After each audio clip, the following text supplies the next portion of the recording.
We have once again returned today to actually cover some more JoJo Part 6 Stone Ocean, because as we know, JoJo has been released as 12 episodes in one fell swoop. Also, I think we're good to go as well. I actually breathed just then, that actually got caught back in my throat as well, so I almost choked. But anyway, yeah, so today we're actually covering episode 7 of JoJo Part 6 Stone Ocean. As we know, episode 6 was primarily focused on Erdmes, which is a primary character in JoJo Part 6. And it also proves me there and then that JoJo actually has amazing supporting cast, because they actually can in theory carry an episode without Jonin there on their own, which is actually quite interesting, considering that 9 out of 10 times what you actually remember mostly from JoJo are the actual central character, the actual Jo Star themselves. Don't get me wrong, the actual most memorable characters also are the secondary characters in the show, but Jotaro has always been like that one you always remember. So to actually now see characters like Erdmes and prior to this part, in part 5, carry the whole entire episode on their own is actually really fucking cool, because it actually proves to me there and then that the writing style of Araki has actually improved quite a lot, because beforehand you'd be like, could they carry an episode on their own? But now you're like, fuck yeah, I want to see more just them on their own, actually see what they can do. So yeah, I mean, we saw the end of Erdmes getting her stand as well, which is called Smack in a localization, which is actually a post-rock Brazilian band. I actually had no idea. So Kiss is based off the actual very famous band in America. Smack's based off the actual post-rock Brazilian band. I was like, oh, that's kind of cool. God, I choked again. Fuck. Hello. How's it going? How are you doing today? God damn it, I choked on my own thought process. So that's kind of cool in a way. I thought it's kind of like making localizations make more sense, not just kind of throw a name out there like Freeway to Hell, or I said Pancake as well. Oh man, still waiting for the episode to come out. I don't think we'll see an episode until next load of episodes releasing, I believe. I might be wrong. I swear it's afterwards. Anywho, let's actually put that one there. So we're good to go. So as I always say, let's get a show on the road. Also, this puts out full screen for some reason. Anywho, let's start this thing in 3, 2, 1. Let's start this thing absolutely now. Welcome back to Jotaro dying. So remind you of the fucking pain. I appreciate actually also learn a lot more about Emporio as well. Emporio is actually a really cool character. So Jolene, got his crazy stand ability. What the fuck's going on here? So yeah, you'll get used to it.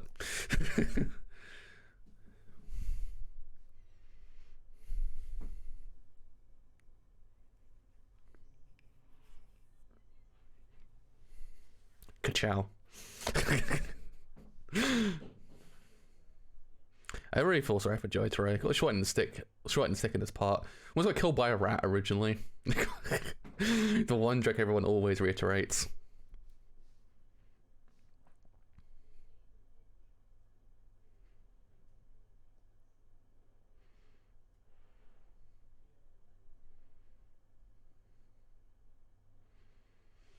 Oh man. What's your money on that? JoJo Part 6 actually has a resurgence in discs being used again, considering discs aren't so prevalent nowadays. That's the problem. Like, what happened to Baby Driver and iPods?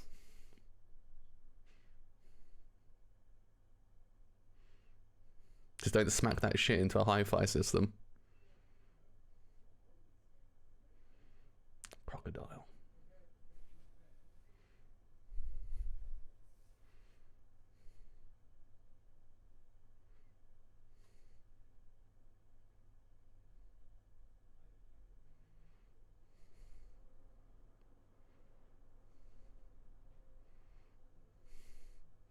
JoJo is actually my top 3 of JoJo's as well, to be honest. But I say it's kind of like not really a hot take at this point. I'm very liking part 1's actually quite interesting thought process nowadays, considering everyone's like, part 1, I guess. Most news reports are like that.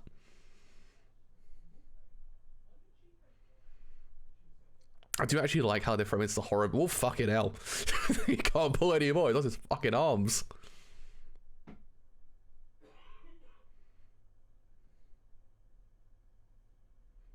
I like how they frame it's a horror movie though. It's actually quite well done. It's like The Mist in the way, or like the 80s horror movies. I guess, yeah, more 90s-esque. It's not more 2000s. 2000s was mostly it's fucking terrifying. Holy shit. Oh my god, that's fucking terrifying. What do you do if you walked down the street and saw that? I mean, you'd probably be dead, but at the same time, if you happen to survive the entire thing, what happens if you just saw that in the corner of your eye, like... I'm sorry, did that octopus, did that, like, fish thingy just eat those people? What do you do? What the fuck do you do? Nothing, apparently. You'd be dead. Interesting, didn't actually colouring Quest, though, in the actual scene. Can't speak. Hiccups. She's in the hallway though. She comes up just now, but she's actually not coloured in the actual cell room, which is actually quite interesting. But yeah, I mean, yeah, I still really do like how they're doing this part so far. I like that the actual animes do draw upon more like genres when it comes to this kind of thing. Because don't get me wrong, practically speaking, JoJo actually kind of is a horror anime as well, theoretically speaking. So I like how, in theory, they draw upon that kind of era of filmmaking as well. The whole like claustrophobia, the idea of the mist, the idea of like a flesh-eating viruses as well, which is quite prevalent within the 90s and 2000s. Stuff like The Thing. That's actually the 80s, actually, sorry. That was the 80s. That was a little bit beforehand. But I'm trying to remember the really famous ones in the 90s, because the only other one I can think of, it's not really a flesh-eating one, is Mimic. It's not really flesh-eating.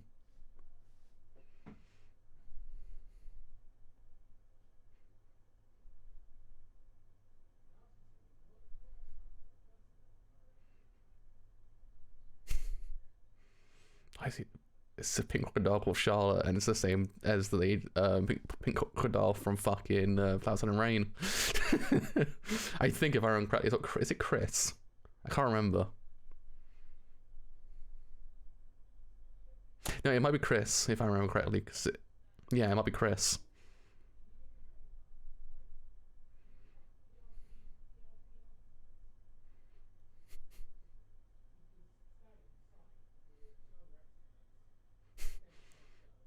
Wait, no, the pink crocodile didn't do it. That's the main thing. If it could, then that's actually quite impressive.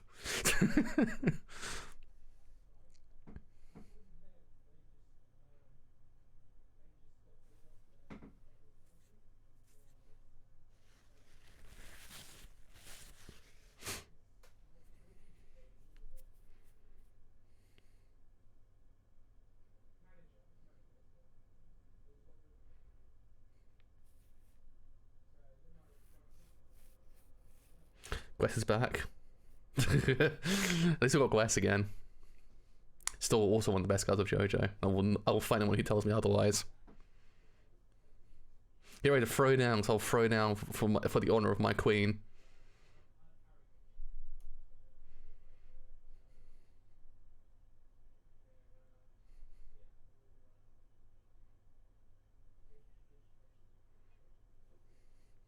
But it's the Madonna song. I just realised that.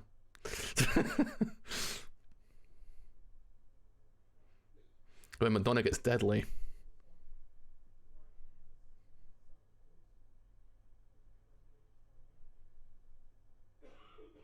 They could probably do it. Get a bidet.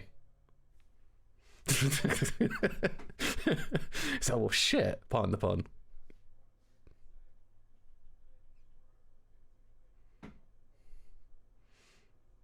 Okay, man's got a quad though. Man's got a quad.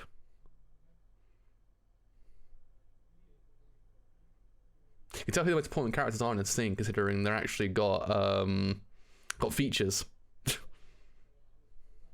Did you see it? Sorry, no, there wasn't one there.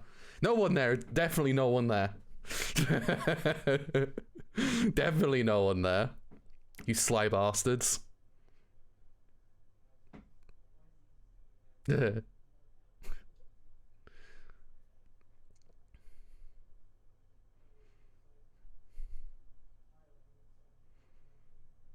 Gotta say, well, I gotta say that's a really good introduction.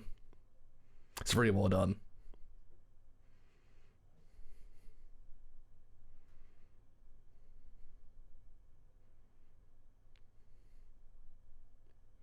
Pale snake.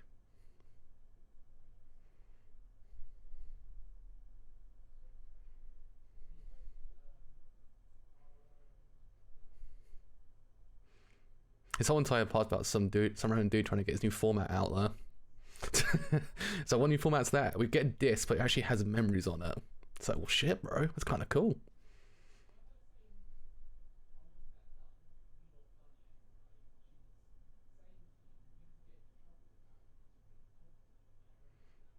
Yo, Snake was like fucking CG just then. Yo, man inhabits both the 3D space and 2D space.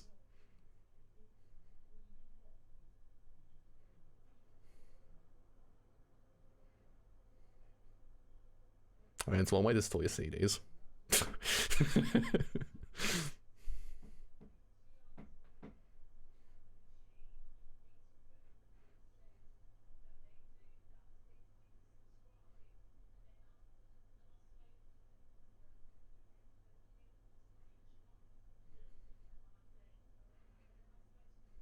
Bro, share your music, bro.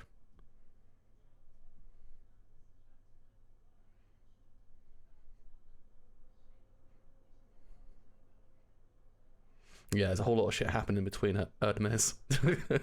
So much shit happened.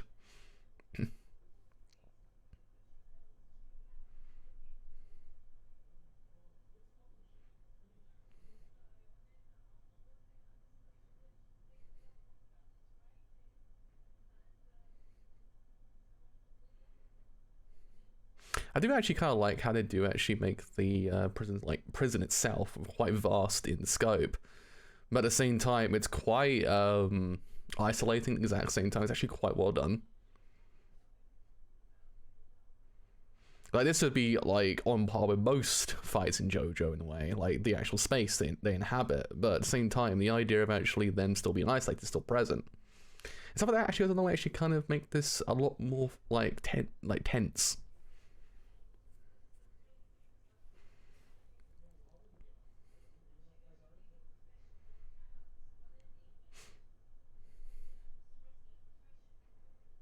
Bro, you just don't see the hype.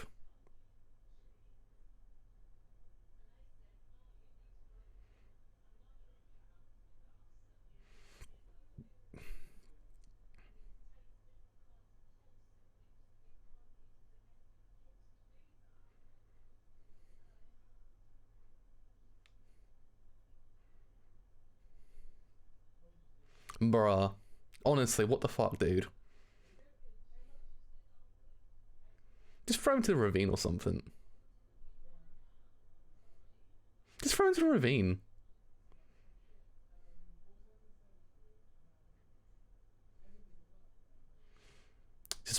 Just do some crazy shit, stab straight through him, arm explodes, he takes up most of the brunt. I mean, lose your arm in the process, but still.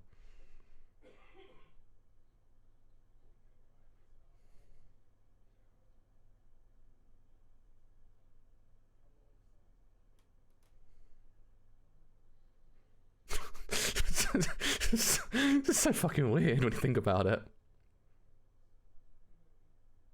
And he got karma. Instant karma, bro.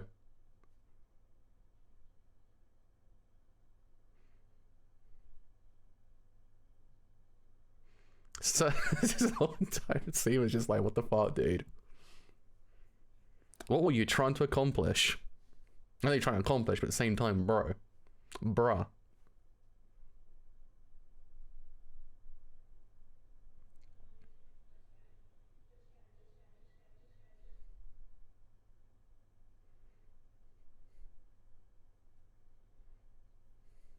See, that's the most sus place in the world, though.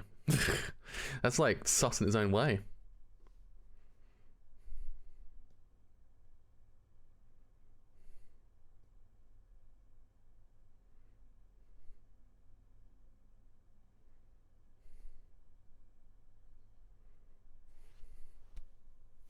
Oh shit.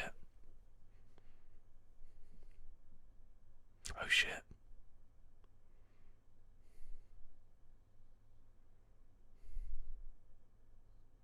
I like the transitions between both between the breaks as well. It's actually quite cool.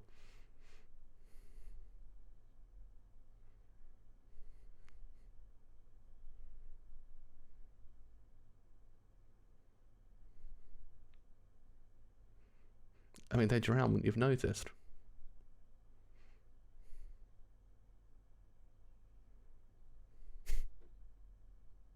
Man thinks he's hot shit on that fucking quad.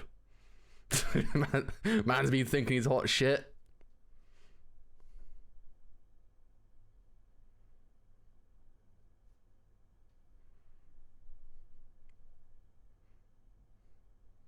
Yeah, this whole entire like Operation Sus, to be honest.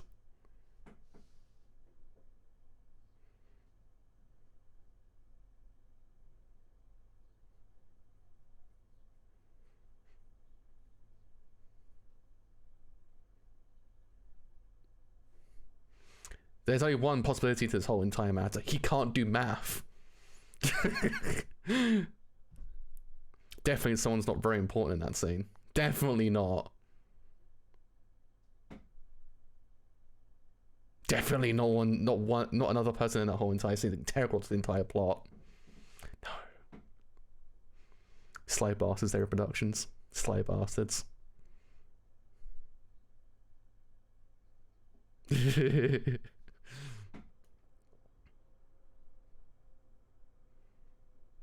It's my wife. My best girl.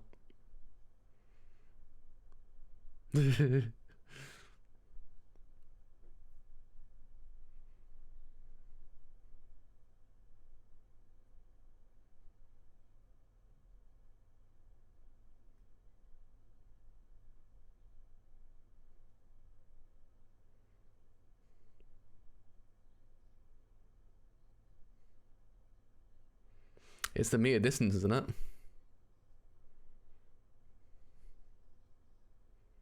Gotta fucking run for it.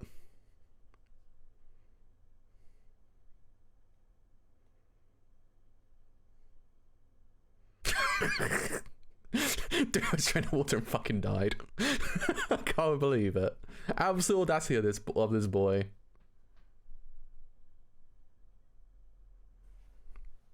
It's not hot shit anymore. The quad's been unmanned.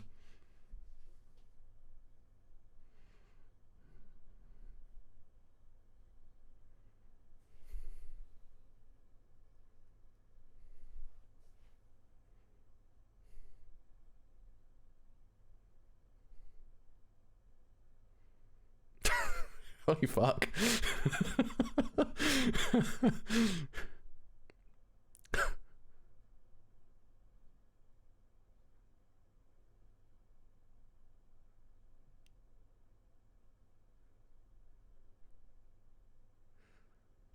This is kind of really well done, I must admit. That goes back to the horror aesthetic of JoJo. My god, did she just go boom though? Like legit. Reminds me of Suicide Squad in a way.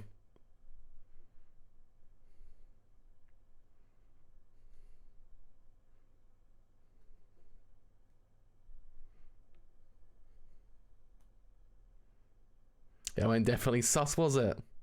Bit sussy. It's a bit sussy, ain't it?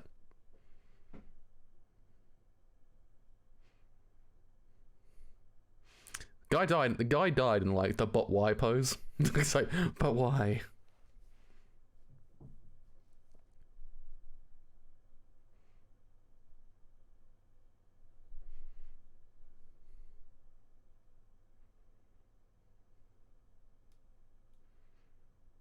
Boy, howdy, there's a lot more shit gonna happen in this episode.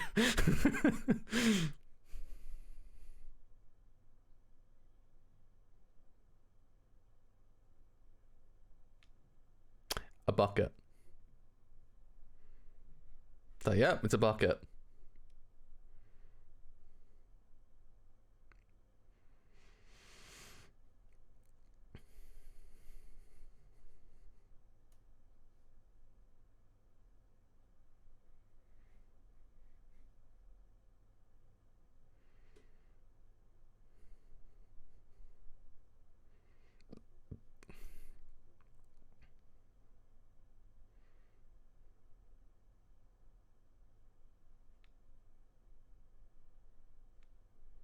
Oh shit. The bucket attacks.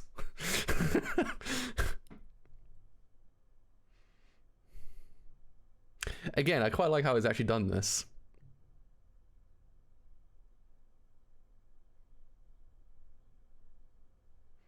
It's quite well done. Again, it uses the whole entire idea of perspective as well, that you don't realize that the person's gone until, you know, the camera kind of pans around. You're like, well, shit, they're not there anymore, are they?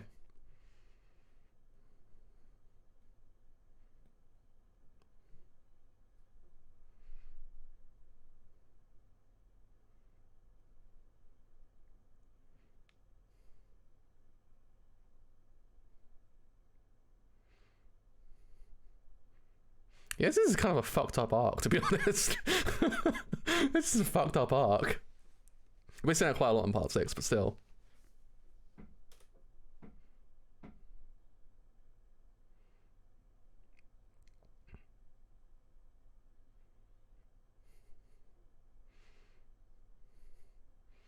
It's like, this is like the bro, what the hell do we do in this scenario kind of scenario. I mean, it's a very smart move, though. I must admit, Jolene.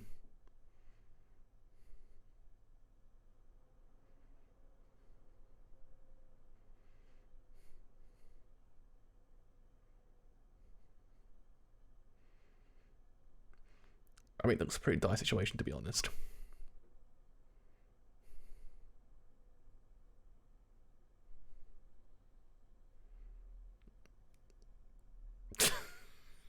Fuck.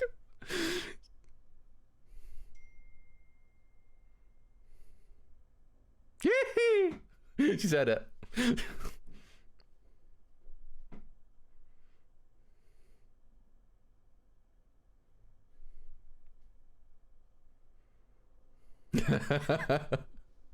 Oh, I love Johnny so much. She's such a five-head person when it comes to anything. She's like, bro, I'm already on that shit before you were already on that shit.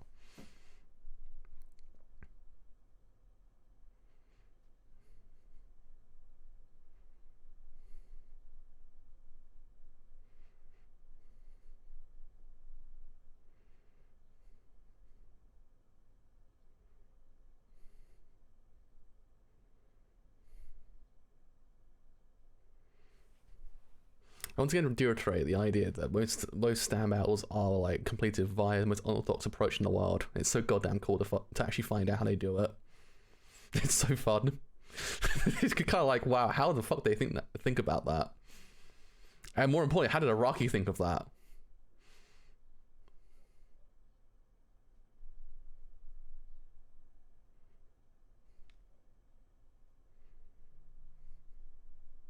And once again, reiterate the idea.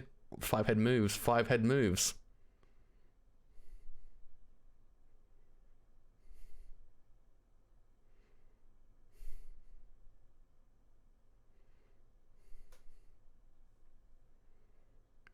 If I also remember correctly, it's actually a complete autonomous stand, if I'm not mistaken.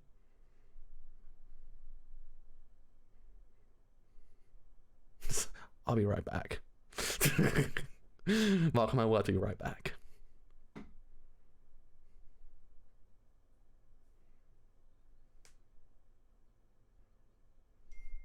So yeah, by the way, our warden dude, he got fucking killed, and we're kind of fucked. Because, you know, you put a band on, didn't really think of, by the way, what happens if the guy gets murdered?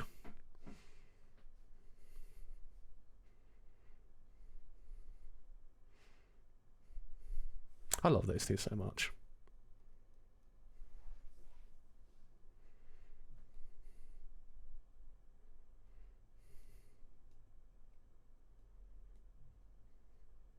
Yo, it's like Among Us.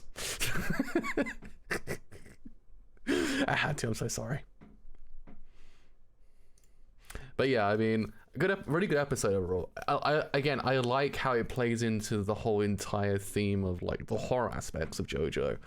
Because don't get me wrong, it reminds me a lot of Notorious B.I.G. from Part 5. How the whole entire part on the plane kind of was like, it had pretty much every single trope that was from that era of filmmaking when it came to horror. The final girl, the idea of like sacrificial character, anything like that. And I like how this one kind of plays with the whole entire the parasitic enemy that was very prevalent post that point. Because, well, granted, still, I guess Notorious B.I.G. actually also was kind of a parasitic enemy as well, so it sort of still kind of leans into that whole entire idea, but it kind of reminds me a lot of that era of filmmaking. They're kind of like that, even as the episode actually opens, there is that whole entire like shot of the mist, the idea of the darkened shed, or I guess out, what they're called, I can't remember what they're called actually. I call them sheds, but I can't remember what they're called. The darkened sheds, and actually then subsequently the only two people actually being in there, and both of them dying, that actually then kind of ignites the whole entire thing. It's that kind of like level of like self-awareness of like the genre. It's actually quite cool. I like it because it's just so fucking awesome. So to kind of see them actually kind of play into that whole entire like all those tropes you see in this kind of era. I guess you also kind of see it nowadays a little bit, but less so now. So yeah, I think it's actually quite awesome in that way. It also kind of actually brings out a lot more interesting things as well, because this episode also is quite crucial to the narrative as well. So this one is not just a one-off. It's actually kind of trickles into even more things as time goes on. So actually I like even more so because of that. It's one of those episodes that really does kind of start something new, but that thing that starts new is quite important to the overall plot itself. And that's why it's awesome as well. It also showcases how cool Jolene is as a character, because Jolene is just so fucking amazing as a protagonist. She's on every single like plane of existence before anyone else actually is. I kind of for that reason just love her so much, because like she would think of things even before anyone else would actually even conjure a thought about it. You're like, wow, how the hell did they come up with that? So yeah, I mean, really, the episode was brilliant, I must admit. Like, I really did like it. Also like the actual trickles of information more about Whitesnake as well. It's also quite interesting because it is one of those things that it kind of plays into that whole like Muzan thing from Kimetsu no Yaiba originally, like before, you know, what happened to Kimetsu no Yaiba. But that whole idea that he's omnipresent with a narrative, but he's not consciously there, if you get what I mean. The actual person, not the stand. The stand's actually what you see most of. You don't see the stand user. I actually quite like that aspect, because it's one of those things that adds more intrigue to who could possibly be this person. And that then, when the reveal happens, is even more impactful.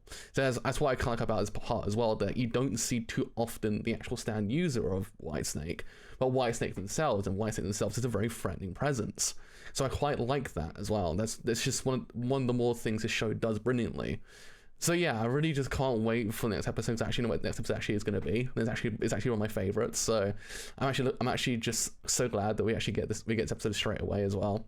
So yeah, probably we'll do episode 8 soon. So until then, as I always do say, I hope you actually have enjoyed the whole entire stream. If you have, then as always, do leave a like. It does help quite a bit. If you have then enjoyed this whole entire stream as a whole, then as always, do leave a sub as well. That's helped quite a bit also. If you have then enjoyed this entire stream as always, then do in theory follow me on Twitter as well. It does help quite a bit also. Actually, will then know when your streams are live and any other streams I do as well. So until next episode 8 of JoJo Part 6 Stone Ocean. My brain was about to say Part 8 just then. Until then, see you later. Bye for now.